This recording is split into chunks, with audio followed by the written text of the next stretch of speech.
there's something deep here that we've got to get a handle on so this doesn't happen again. And looking over the website and looking at the curriculum and, kind of having a preview of the resources, for me it was, this is the time we need to do it. We couldn't wait. We couldn't wait. I think the urgency of dealing with the pain, because the pain is tough, and when something like this happens, you need people to help you walk through that pain. You need the resources. You need a community. So within just a couple of weeks of that August class, it was only 6 weeks, I guess, from discovery to the time that we were here. We've had a pretty good relationship with John, and our counselor. A lot of things that we've done and actually recommended people to him is because of his insight. So when he said that he respected you guys as much as he did, that was probably the first thing that prompted us to think about coming. I think when we drove up, we were, down the dirt road and in the backwoods and seeing, all that was around out here. What are we getting ourselves into? And then we drove up to this beautiful home, and we walked in, and there was an immediate feeling of warmth in the home. And that it's like being in somebody's living room with a bunch of people that are going through maybe not just what you're going through, but are there, to work through a very similar issue. And I could almost within an hour or so begin to immediately find those women that I could relate to. So. My concerns for the weekend were probably twofold. It was being, as the betrayer, being in a group of people again with the shame that comes along with all this, and not sure how people are, you never know how people are going to accept you. And as Stacy said, being in a group of people that have all been through it, I shouldn't have felt that way, but it doesn't help. That was quickly squashed. I wasn't so worried. I was surprised at how open everybody was. I was surprised at how real it was. And I was surprised that we connected the way that we did. For me, it was a pleasant surprise.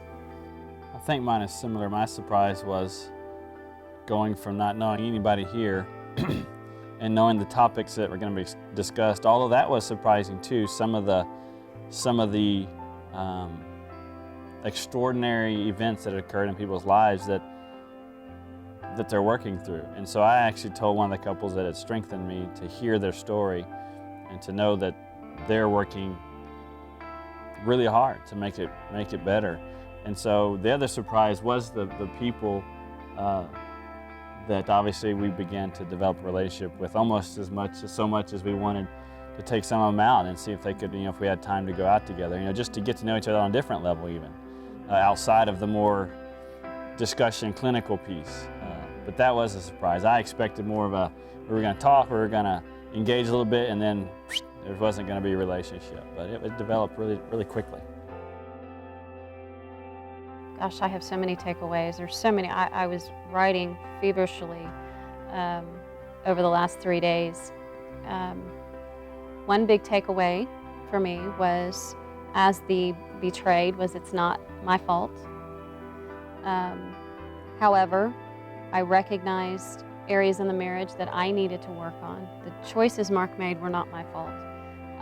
But I clearly identified things that I know I have to work through to strengthen that marriage. And then I think for the other takeaway was the strength that I saw in so many of the women that I know I can connect with even after this, that I can pick up the phone, just like Sandra said, call me anytime, I'm there. And I said that to Ola, call me anytime, I'm there.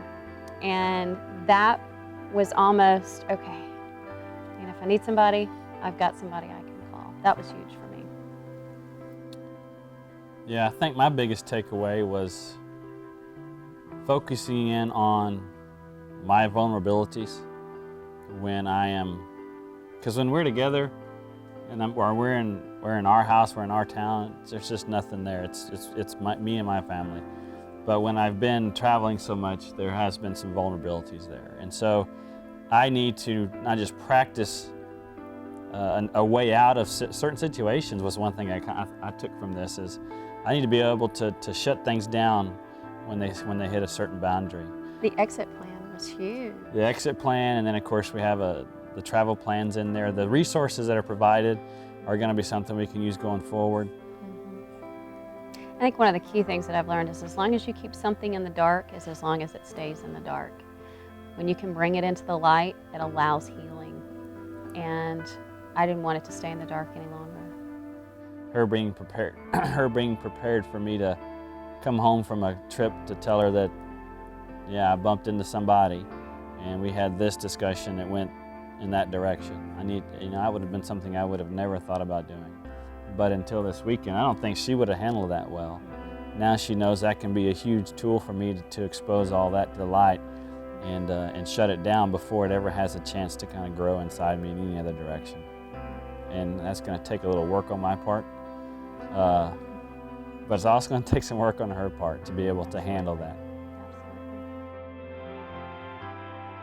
If I had a chance to tell somebody about this, in fact, I've already thought of a couple that could so benefit from this, but what I would tell them is just do it. Just put the fear and the anxiety aside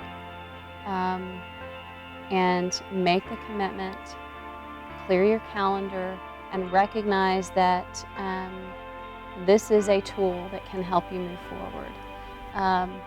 Doesn't mean that it stops when the 3 days are over. It means it begins when the 3 days are over. Take it and with reckless abandon and go and share everything you can, get everything off, because this is that weekend, as she said earlier, you can share all that stuff and get it all out there and start cleaning out that closet and get rid of all that baggage.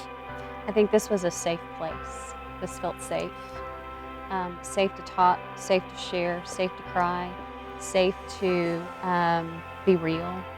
And that would be another real important thing, I think, for people to recognize that this is a safe place to do that. And when you allow yourself to do that, it's very freeing.